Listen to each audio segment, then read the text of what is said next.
Hello लोगोफोर खुलुमबाय नोंथांमोनखौ आंनि बे बड' स्टुडेन्ट फेमिलि इउटुब चेनेलाव बरायना लाबाय आसा खालामो नोंथांमोना बयबो मोजाङैनो दं होननानै जोंहा गाबोन ग्रेड 3 लेभेलनि मोनसे एग्जाम दङ नङा होमबा जोंहा बेवहाय ग्रेजुवेट लेभेलनि एग्जाम आरो मेट्रिक पासजों लोगोसे ड्राइभिं लाइसेन्स थानायफोरनि गाबोन एग्जाम दं नङा होमबा एग्जामाव जोंहा मा लांनांगोन आरो माखौ लांनो मोना गासैबो डिटेल्सखौ आं खोन्थाजोबगोन आरो जोंहा गोदान माखासे आपडेट फैबावदों आं बेखौ खोन्थादेरगोन आंनिफ्राय मोनसे गुरै खावलायहरनाय नोंथांमोना दासिमबो आंनि बे बड' स्टुडेन्ट फेमिलि इउटुब चेनेलखौ साबस्क्राइब खालामाखैब्ला अन्नानै साबस्क्राइब खालामना होदो आं दायो गाबोननि जानो गोनां एग्जामनि माखासे गाइडलाइन्स आरो रुलखौ खोन्थानोसै जा एडमिट कार्डआव माखासे रुल दंखायो नालाय एडमिट कार्डखौ आं डाउनलड खालामनानै नोंथांमोन खोन्थानोसै एडमिट कार्ड डाउनलड खालामनो थाखाय आङो गुगोल क्रोम ब्राउजाराव फैबाय दायो आङो अफिसियेल वेबसाइटआव हाबबाय सेभा लिरना सार्च खालामदो नोंथांमोनाबो डाउनलड खालामाखैबा डाउनलड खालामना लादो नैबे थुदो सेकेन्डारि इडुकेसन बड' भाषायाव थुदो बे थुनायनि उनावहाय जोंहा गाबोन एग्जाम जागोन जोंहा ग्रेड 3 नि नालाय बेयाव थुदो बेयाव थुनायनि उनावहाय नै एडमिट कार्ड डाउनलडनि मोनसेयाव लिंक नुखादों बे लिंकआव थुदो जिखुनु जाया 1 2 3 मोनथाम दङ लिंकआ बेवहाय थुनायनि उनावहाय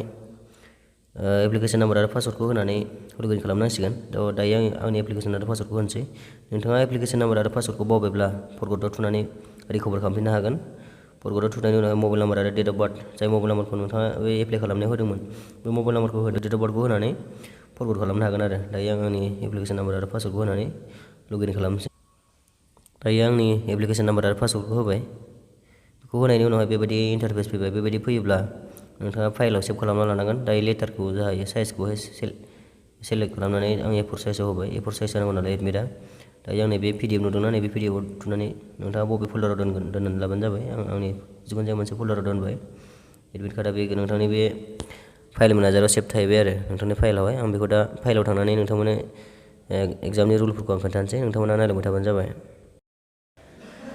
दायो नोंथांमोना नुनो मोनदों नैबे गाबोन जानो गोनां एग्जामनि एडमिट कार्ड नोंथांमोननि बे एडमिट कार्डआव नोंथांनि गासैबो डिटेल्स दंजोबो नोंथांनि रुल नाम्बार नोंथांनि नाम आरो गासैबो डेट अफ बार्थफोर दंजोबो बेवहाय गाबोन जा एग्जामा मोननै जागोन नालाय फुं आरो बेला आरो नोंथांमोननि बेयाव डिटेल्स दंजोबो एग्जामाव बबे जायगायाव गोलैदों एग्जाम सेन्टारखौ नायदो नोंथाङा एड्रेसखौ एक्जेक्टलि मिथियाखैबा गुगोल मेपाव सार्च खालामनानै थांबानो जाबाय आन्दायनांगौनि गोनांथि गैया एग्जामा गाबोन फुं बेला मोननै जागोन फुङाव जोंहा 9 AM निफ्राय 12 noon सिम जागोन आरो बेलासियाव जाहैबाय 1:30 PM निफ्राय 4:30 PM सिम जागोन नोंथांमोना मोन्नैबो पस्टखौ एप्लाइ खालामदोंबा ग्रेजुवेट लेभेल आरो क्लास 10 जों लोगोसे ड्राइभिं लाइसेन्स थानाय बिथांमोना एप्लाइ खालामदोंबा मोन्नैखौबो बे मोनसे एडमिट कार्डआनो सोलिगोन जोंहा कुइसन पेपारनि माखासे मार्क्सआ सोलायदों गाबोन जानो गोनां फुंनि एबा ग्रेजुवेट लेभेलनि थाखाय 120टा कुइसन थागोन 125टा कुइसननि थाखाय मोनसे कुइसनाव 1 मार्क थागोन आरो 25टा कुइसननि थाखाय 2 मार्क्स थागोन गासै दाजाबनानै गाबोननि एग्जामा जोंहा 175 मार्क्स जागोन फुंनिया दायो बेलासियाव जागोन गोनाङा जाहैबाय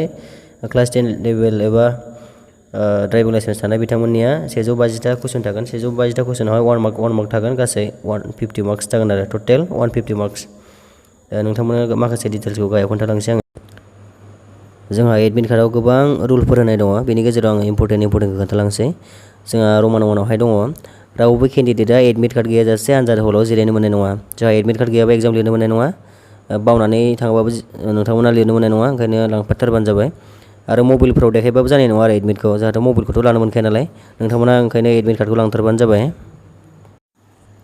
नोंथांमोना जेब्ला एग्जामाव जिरायगोन अब्ला नोंथांमोना OMR एन्सार शीट होनाय जागोन बेवहाय नोंथांनि रुल नाम्बार आरो फटक थागोन आरो सिगनेचार थागोन बे फटक सिगनेचारा नोंनि नंगौ नङा बेखौ मोजाङै नायबानो जाबाय आरो नोंथांमोना कुइसन होनाय जागोन नङा होमबा कुइसनावहाय जोंहा बुकलेट नाम्बार थायो ABCD थायो देग्लायनाया जोंहा E सिम थांदों नालाय ABCD जिखुनु नोंथाङा A मोनब्ला Eखौ लिरनांगोन OMR एन्सार शीटआवहाय आरो B मोनबा Bखौ लिरनांगोन जुदि नोंथांनि OMR एन्सार शीटआहाय गाज्रि फाननाय गाज्रि सेबखांजानाय एबा फटकआ बेलेगनि रुल नाम्बारा नोंनि बेबायदि गाज्रि सेबखांनाय गोरोन्थिब्ला नोंथाङा 5 मिनिटनि गेजेरावनो रिपर्ट खालामनांगोन अब्लानो नोंथाङा गोदान मोनफिनगोन नोंथांमोना एग्जामावहाय मोनसे डकुमेन्ट्स लांफानांगोन driving licence voter card Aadhaar card PAN card बेफोरनि गेजेराव जिखुनु मोनसे लांफाबानो जाबाय बेखौ बावथारना दोन नोंथाङा डकुमेन्ट्सखौ लांथारनांगोन मोनसे अरिजिनेल एग्जाम हलाव नोंथांमोना एडमिट कार्डखौ लांफादो बेजों लोगोसे कलम लांफादो बल पेन गोसोमखौ लांफाबानो जाबाय आरो नोंथांमोना आइडेन्टि कार्ड हिसाबै driving licence voter card Aadhaar card PAN card बेफोर मोनब्रैनि गेजेराव जिखुनु मोनसे लांफाबानो जाबाय अरिजिनेलखौ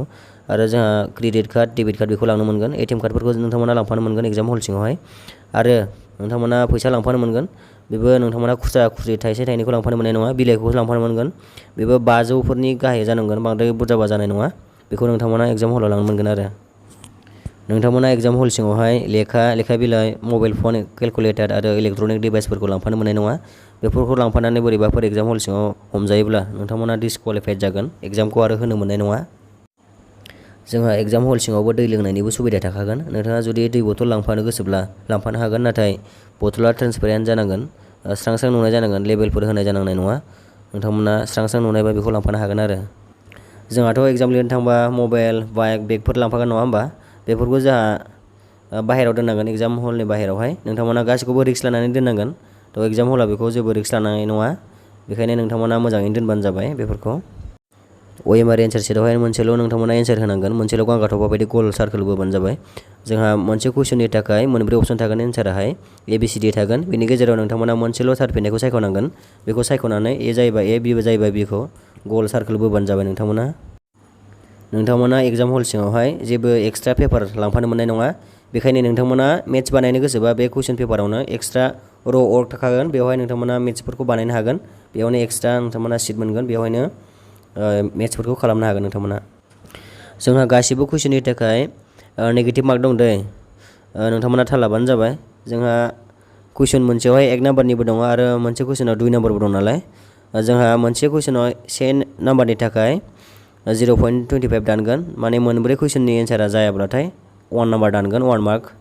आरो मोनसे कुइसनाव जोंहा 2 नाम्बारनि थाखाय 0.5 दानगोन, मोननै जायाबा 1 नाम्बार दाननाय जागोन। नोंथांमोना बेखौ थाल लाबानो जाबाय मोजाङै। जोंहा एग्जामनि कुइसननि लेंगुवेजआ जोंहा बर', एसामिस, बांला, इंराजि, हिन्दी दं नालाय। नोंथांमोना जोंहाथ' बर' नालाय, बर'खौ नायनानै फिलआप खालामदो। आरो नोंथांमोना बर'खौ मोजाङै बुजिजोबाबा जोंहा इंलिसखौबो नायफादेरनो हागोन, नोंथांमोना बेखौ मोजाङै नायबानो जाबाय। नोंथांमोना एग्जाम जागोननि 1.5 घन्टासो सिगां एग्जाम सेन्टाराव सहैथारनांगोन। जोंहा बेवहाय माखासे चेकिं जायो नालाय, नोंथांमोना बेखायनो 1.5 घन्टासो सिगां एग्जाम हलाव सहैथारनांगोन। जोंहा नटिसनि बायदिबा नोंथांमोनखौ बुंदोंदि जोंहा गस्लाफोरखौ जोंहा जांलाब जांथाबखौ गाननो होआखै, आखाइ गोलावखौ, जोंहा आखाइ गुसुंफोरखौ गाननानै थांबानो जाबाय।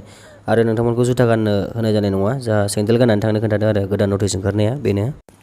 जोंहा दानिया कुइसन पेपारखौ एग्जाम लिरखांबा हरफागोन दे। जोंहा थांनाय 15 सेप्तेम्बरनि एग्जामावथ' जोंहा कुइसन पेपारखौ हरफायाखैमोन नालाय, एबार हरफासिगोन, नै गोदान नटिसखौ नोंथांमोना नायबानो जाबाय। नोंथांमोना एग्जाम लिरखांनाय लोगो लोगो कुइसन पेपारखौ मोनबोखासिगोन। जोंहाथ' एग्जाम लिरखांबा कुइसनफोरखौ बावो नङा होमबा? जोंहा बेखौ लाबोनानै जोंहा एन्सारखौ गुगोलफोराव नायनानै जोंहा बेसेबां मार्क मोनो जोंहा बेखौ एसे नायनो हासिगोन। थ' बेयो मोजाङै जादों। जाय एग्जाम लिरगोन बिथांमोना मोजाङै लिरबानो जाबाय। गासैनिसिमबो बेस्ट अफ लाक। आंनि भिडिअखौ जोबजासिम नायनो थाखाय गोजोननाय थाबाय। आरो नोंथांमोना दासिम आंनि बे बड' स्टुडेन्ट फेमिलि इउटुब चेनेलखौ साबस्क्राइब खालामाखैब्ला अननानै साबस्क्राइब खालामना होदो।